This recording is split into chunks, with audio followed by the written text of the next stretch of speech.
5 মাসের পরে নাকি ঠাকুর ঘরে যাওয়া যায় না, মন্দির ছোঁয়া যায় না, পুজো দেওয়া যায় না। হ্যালো এভরিওয়ান, কেমন আছো সবাই? তো দেখো সকালে বসে বসে ফল খাচ্ছিলাম, আর রাতে যদি ঘুম না হয় সকালে ঘুম থেকে উঠে কি আর ভালো লাগে বলো? নাকি দিনটাই ভালো যায়? আর আমার জন্য ওরও ঘুম হয় না, ওরও ঘুমে ডিস্টার্ব হয়। আর এদিকে দেখো ঘরের ভেতরেই কিন্তু বাথরুম, তারপরেও আমার দ্বারা একা যাওয়া অসম্ভব ব্যাপার। আমি যতবার উঠি ওকে ডাকি, আমার এত ভয় করে রাতে আমি একা বেরোতেই পারবো না। আগে যখন আমি ওকে রাতে ডাকতাম ও না আমাকে বকে দিত, কিন্তু এখন ওকে ডাকার সাথে সাথে এক ডাকেই উঠে যায়, এখন আর কিছু বলে না। আর দেখো সিম্বান আমার ভালো ভালো নাইটিগুলো সব কটা ছিঁড়ে দিয়েছে, মানে এমন জায়গায় ছিঁড়েছে, না যাবে ক্যামেরার সামনে আসা, না যাবে কোনো লোকজনের সামনে নাইটি পরে বেরোনো। মানে কি বলতো, আমার নাইটি ভালো লাগে, কিন্তু নাইটি পরার পর আবার ছায়া পড়তে হয়, তো আমার কাছে খুব গরম লাগে এই সময়টা। তো আমার কাছে মনে হয় যে একটা প্যান্ট পরে নিলাম আর একটা উপরে টপ পরে নিলাম, এটাই আমার কাছে মনে হয় কি হালকা ড্রেস, এরকম মনে হয়। সকালেই খুব খিদে পেয়ে গেছিল, তাই ফল খেয়ে নিয়েছিলাম। তারপর সব কাজবাজ কমপ্লিট করে, যেগুলো ঘরে টুকিটাকি কাজ হয় সেগুলো কমপ্লিট করে এখন এলাম ওর জন্য ভাত বাড়তে। সাইডে দেখো আমারটাও বেড়ে নিয়েছি, ভাবলাম যে ওর সাথে একসাথে বসে খেয়ে নেবো। পরে না ওই একা একা খেতে ভালো লাগে না, ওকে খেতে দিয়ে এসে শুধু আমার থালাটা নিয়ে বসতে বসতে দেখবো যে ওর খাওয়া হয়ে গেছে। ও খুব স্পিডে খেতে পারে, আর এত তাড়াতাড়ি না আমি কোনোদিনও খেতে পারি না, আমার গলায় লেগে যায়। এদিকে আজকে আবার আগে থেকে ওর টিফিনটা রেডি করা হয়নি, তো ওকে খেতে দিয়ে ওর টিফিনটা আমি রেডি করে দিলাম। তো বর বলছে তুমি তো এখন খাবে না, তাহলে এসো আমি ভাতটা মেখেছি, খেয়ে দেখো কেমন হয়েছে। না শুধু আজকে বলে বলছি না, ও আমাকে ডেইলি ওর পাতে থেকে এরকম করেই খাইয়ে দেয়, আর আমিও যখন খাই ওকে খাইয়ে দিই। তো এখন আমাদের দুজনের এটা অভ্যাসে পরিণত হয়েছে, যখন ধরো আমাদের একটু মনোমালিন্য হয়, একটু ঝগড়া হয়, তখন ধরো আমি কিছু খাচ্ছি বা ও কিছু খাচ্ছে, তখন না ধরো ও আমাকে দিচ্ছে না বা আমি ওকে দিচ্ছি, মানে রাগ করেই দিচ্ছি না, ইচ্ছা করে, তো তখন না ও আমার মুখের কাছে এসে বলবে যে দাও, আর আমি তো ওরকম বলি না যে আমাকে দাও, তখন না আমার খুব রাগ হয়ে যায় যে কেন দিচ্ছে না, একটু আদর করে তো খাইয়ে দিতে পারে। আর ছেলেদের থেকে কিন্তু মেয়েদের একটু রাগ অভিমান একটু বেশি থাকে, এটা কিন্তু মানতেই হবে। তারপরে এলাম সিম্বাকে খাবার দিতে। ওর সকালে একবার টিফিন হয়ে গেছে, আর এখন বর বেরোবে, সেই জন্য ওকে এই টাইমটাতে বেঁধে দেওয়া হয়েছে। নাহলে এই টাইমটাতে গেট খুললে ও পালিয়ে যাবে, নাহলে ওর পাপাকে যেতে দেবে না, নাহলে আমার ওপরে লাফিয়ে লাফিয়ে ঝাঁপিয়ে উঠবে। যখন গেটটা আটকাবো তখন এত লাফালাফি করবে গেটটা খোলার জন্য, তখন আমার গায়ের ওপরে পেটের ওপরে লাফালাফি করবে। সেই জন্য এই টাইমটাতে ওকে আমরা বেঁধে দিই, যেই ওর পাপা চলে যায় তখন ও সারাদিন বিন্দাস ওর মতো ঘুরে বেড়ায় ঘরে বাইরে। ওকে যে খেতে দিয়েছি ওর খাবারের দিকে তাকাচ্ছেও না, খাবারের দিকে কোনো ইন্টারেস্ট নেই। আর এদিকে দেখো পেটটা কিন্তু ঢুকে গেছে। ফার্স্টে একটু নোটিস করলে দেখবে, ওকে যখন খাবারটা আমি দিলাম ও কিন্তু খাবারটা শুধু দেখলো, দেখে পিছু পায়ে পিছিয়ে গেল, মানে আজকে আর ও খাবে না। ওকে যদি এখন খাবার নিয়ে একটু বেশি তোলা করি, ও না এখন ধান্দায় আছে ছাদে পালাবে, নাহলে ঘরে এমন জায়গায় লুকিয়ে থাকবে, ওকে ডাকলেও আর খুঁজে পাবে না, যদি সিম্বা সিম্বা কোথায় কোথায়, ও না আর আসবেই না কাছে, মানে ও ঘুপটি মেরে চুপ করে বসে থাকবে। তারপরে শেষে আমি খেতে বসলাম, আর আজকে রান্না হয়েছে কাঁচকলা আলু দিয়ে নিরামিষ তরকারি আর ঝিঙে ভাজা। আর সবজি খেতে না বেশ ভালোই লাগে, বরকে বলি যে সুন্দর সুন্দর টাটকা টাটকা সবজি আনবে, সবজি খাবো। তো বেশ কিছুদিন থেকে আমাদের বাড়িতে সবজিই রান্না হচ্ছে, হয়তো ডাল সবজি এরকম। একটু বসেছে গেটের কাছে, হাওয়া দিচ্ছে, একটা ভাতও মুখে দাওনি তো, আবার আমাকে আসতে হলো তোমাকে খাওয়াতে। এরকম ভালো লাগে না কি বলো তো? মাথাটা তোলো, তোলো মাথাটা, লুকাবা না, ওঠো, মাথা তোলো, তোলো মাথা। মাসিও চলে আসছে তোমার ভাত খেতে। পাপা আসবে বল নিয়ে আসবে বলেছে। আধা ঘন্টার বেশি হয়ে গেছে আমি ওকে খেতে দিয়ে গেছি, একটা ভাতও মুখে নেয়নি। ডাক্তার ওকে বলেছে একটু নিরামিষ আর ফলটা একটু বেশি দিতে ওকে।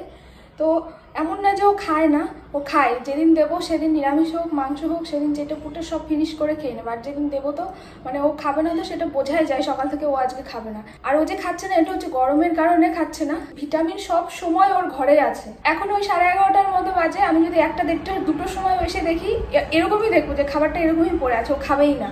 এরকম ভালো লাগে বলো? আমরা খাচ্ছি আর ও খাবে না, আর ও যে সারাদিন খাবে না আর আমরা যে খাইয়ে দেবো না, তো কি হবে বলো তো? শরীরটা কমজোরি, কতটা ঘাটতি পড়ে যায়।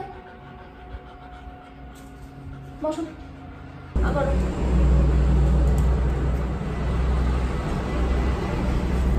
এখানে সুন্দর হাওয়া দিচ্ছে, বলো বেটু? এখানে ঘুমিয়ে যাবো, হ্যাঁ খেতে ঘুমিয়ে যাবো, ঠিক আছে?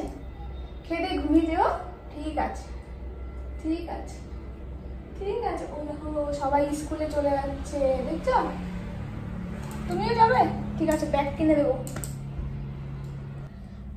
খাও খাও, খাবো না? তাড়াতাড়ি খাও তাড়াতাড়ি খাও, অনেক আছে কিন্তু।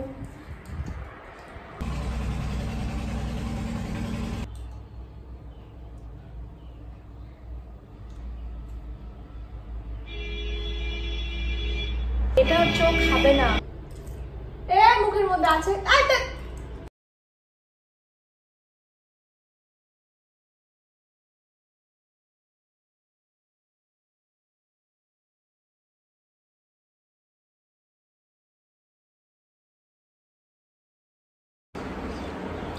তো এই যে স্নান দান করে হনুমান চালিসা পড়ছিলাম, হয়ে গেছে পড়া। তো কিছুদিন থেকে আমাকে অনেকেই বলছে এই কথাটা, 5 মাসের পরে নাকি ঠাকুর ঘরে যাওয়া যায় না, মন্দির ছোঁয়া যায় না, পুজো দেওয়া যায় না। তো এটা না আমার জানা ছিল না, আর আমার বাড়ি থেকেও আমাকে কেউ আগে থেকে বলেনি মন্দির ছুবি না, পুজো দিবি না।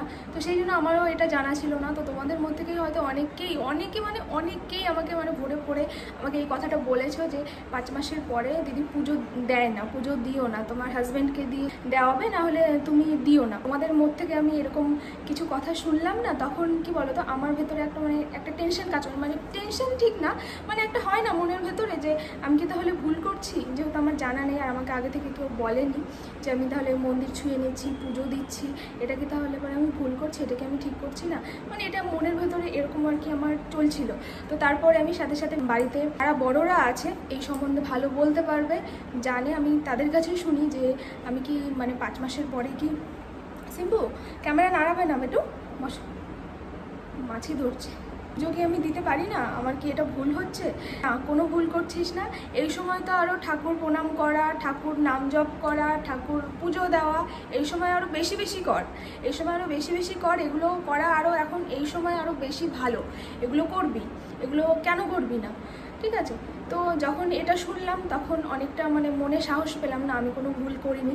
দেখো, যেটা জানি না সেটা যদি করে ফেলি, তারপরে না ও কারো কাছ থেকে ওরকমভাবে শুনলে পরে একটু কেমনই একটা লাগে। দেখবে আমার বাড়ি থেকে আমাকে যেহেতু বলেছে আমাকে পুজো দিতে, সেই জন্য আমি পুজো দিই। আর তোমাদের বাড়ির বড়রা যারা বলবে যে পুজো দেওয়া যায় না হয়তো 5 মাসের পরে, সবার বাড়ির নিয়ম আচার আলাদা থাকে, তো সবার নিয়মগুলো আলাদা, সবার চিন্তাভাবনাগুলো আলাদা, যার বাড়ির যেমন নিয়ম, যার চিন্তাভাবনা যেমন সেরকমটা করবে। তো আমার বাড়ি থেকে আমি ওরকম জিজ্ঞেস করার পর আমাকে বলেছে না তুই পুজো দিবি, পুজো দিতে পারিস, তুই একদম ডেলিভারি পর্যন্ত তুই পুজো দিতে পারিস, কোনো অসুবিধা নেই। আর ডেলিভারির পরে তখন তো আমাদের অসুস্থ হয়ে যায়, এটা আমিও জানি যে ডেলিভারির পরে ওটা কিছুদিন কদিন যেন মানতে হয়, ঠাকুর ঘরে যাওয়া যায় না, পুজো করা যায় না, ছোঁয়া যায় না, এগুলো করতে হয়। তখন ওটা আমিও জানি, তো তখন করা যায় না। ডেলিভারির আগ পর্যন্ত তুই পুজো দিতে পারবি, মন্দিরে যেতে পারবি, সব কিছু করতে পারবি, কোনো অসুবিধা নেই।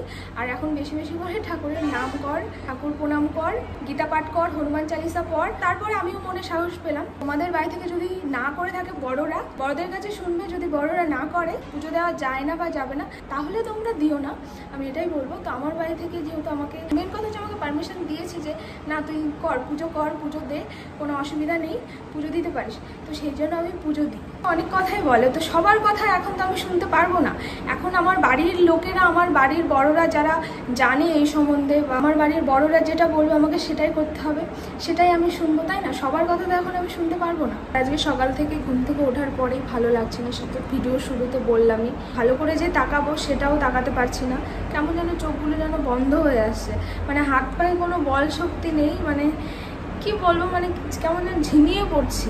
সারাদিন, এখন কটা বাজে, এখন 2-2-2:30 বেজে গেছে, সারাটা দিন তো কেটেই গেল, 2:30 বেজে গেছে, তো দিনের বেশিরভাগটা তো কাটিয়েই ফেলেছি। তো সারাটা দিন কেমন যেন একটা লাগছে, এই খারাপ লাগা যে কেমন বলতে পারবো না। এখন একটু শুয়ে ঘুমোবো, যদি ঘুম পাই ঘুমোবো, আর না হলে একটু রেস্ট নেব। তো চলো আজকে এই পর্যন্তই রাখি, সবাই ভালো থেকো, সুস্থ থেকো, বাই। আর সিম্বু হচ্ছে আমার পেছনেই আছে, ঘুমোচ্ছে, একটু দেখিয়ে দিই, ওই যে